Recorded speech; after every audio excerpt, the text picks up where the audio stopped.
मुंबई में बाढ़ आ गई, जरूर दीजिए मुंबई के लिए पैसा, वो तो धन की नगरी है, वहां और पैसा दे दीजिए, हम लोगों को कोई एतराज नहीं है। बंगाल में समुद्री तूफान आया, उसके लिए मदद कर दीजिए, जरूर दीजिए, जरूरतमंद लोगों की मदद होनी चाहिए।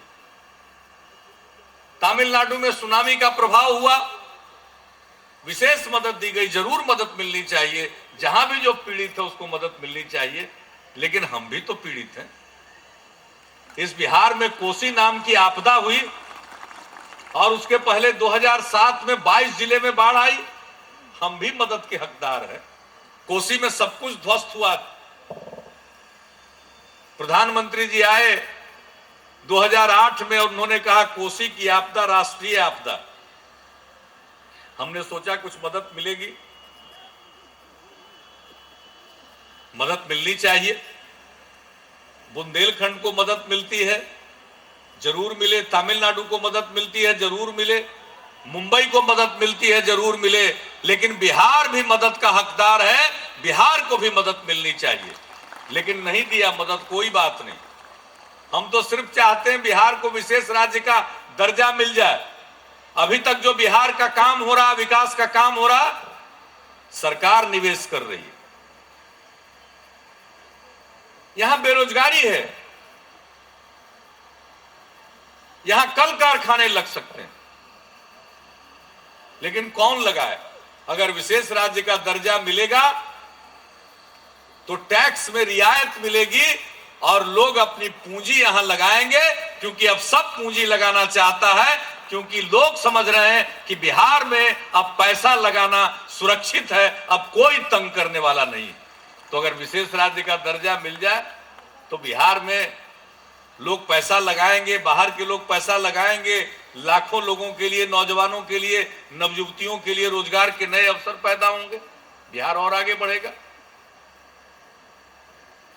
ये सब संभव है।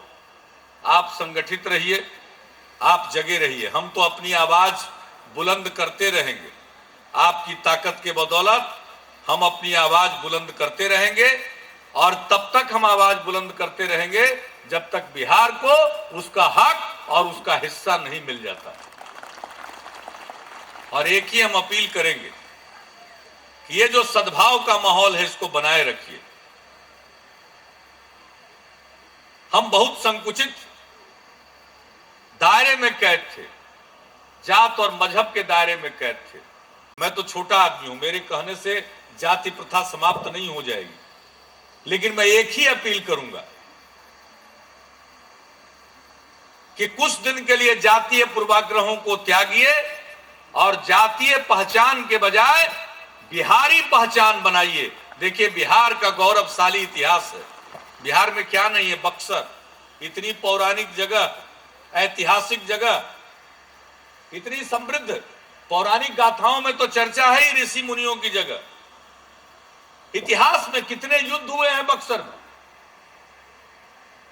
और मैं तो इन दिनों बिहार का जो पुराना इतिहास है उसको खंगालने में लगा हुआ।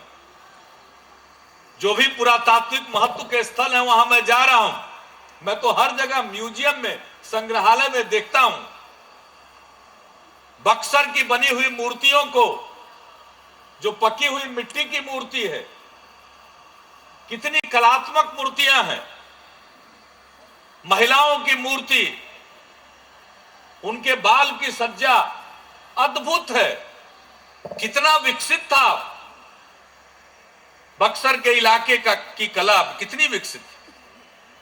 तो ये तो खजाना है। हम तो राजगीर में थे 6 दिन, बोधगया में 3 दिन, वैशाली में, फिर एकमा में थे, चिरांद हम गए, छपरा में। साहब, वहां तो ईसा पूर्व 3000 वर्ष के अवशेष हैं पड़े हुए, यानी आज से 5000 साल पुराना। ठीक से खुदाई आज तक नहीं हुई। हम गए कुर्कीहार, बोधगया, मूर्तियां दुनिया भर के संग्रहालय में वहां की मूर्तियां रखी हुई। वहां का जो गढ़ है उसकी अभी खुदाई नहीं हुई। वैशाली, गढ़ वैशाली का पता नहीं कितना 1000 साल पुराना है, उसकी पूरी खुदाई नहीं हुई। तो बहुत इतिहास में नए अध्याय जोड़ने की क्षमता इस बिहार में, इतना गौरवशाली इतिहास है। बताइए, दुनिया में कोई विश्वविद्यालय नहीं था, नालंदा में विश्वविद्यालय था, ऋषि मुनियों का आश्रम था यहां, और आज वही बिहार पिछड़ा रहे। संकल्प लेना है कि किसी भी सूरत में अब हम बिहार को पिछड़ा नहीं रहने देंगे, आपस में लड़ेंगे नहीं, जातीय पूर्वाग्रहों से ग्रस्त नहीं होंगे, और मिलजुल कर बिहारी बनकर हम इतना बिहार का विकास करेंगे कि देश के विकास में योगदान करेंगे।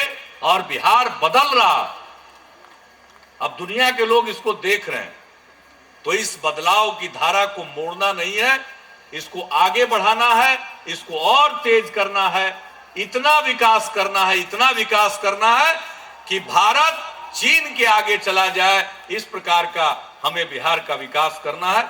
तो इतना ही कहते हुए इस अवसर पर जो कुछ नई योजनाएं, वो अभी मुझे बहुत खुशी हुई। पानी को शुद्ध करने की ज्यादातर योजनाएं हैं। जो प्रदूषित जल है, कहीं आर्सेनिक है, कहीं फ्लोराइड है, उस जल को पीकर लोग बीमार पड़ते हैं, गंभीर बीमारियों के शिकार होते हैं। तो उस प्रकार के जल आने पर काम कर रही है। आज उसकी कई योजनाओं का यहां से शिलान्यास हुआ है। मैं आप सबको अपनी शुभकामनाएं देता हूं।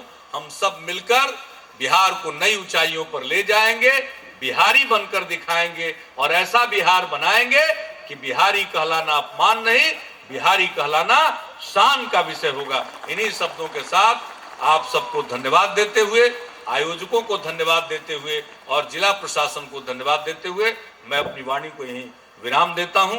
जय हिंद।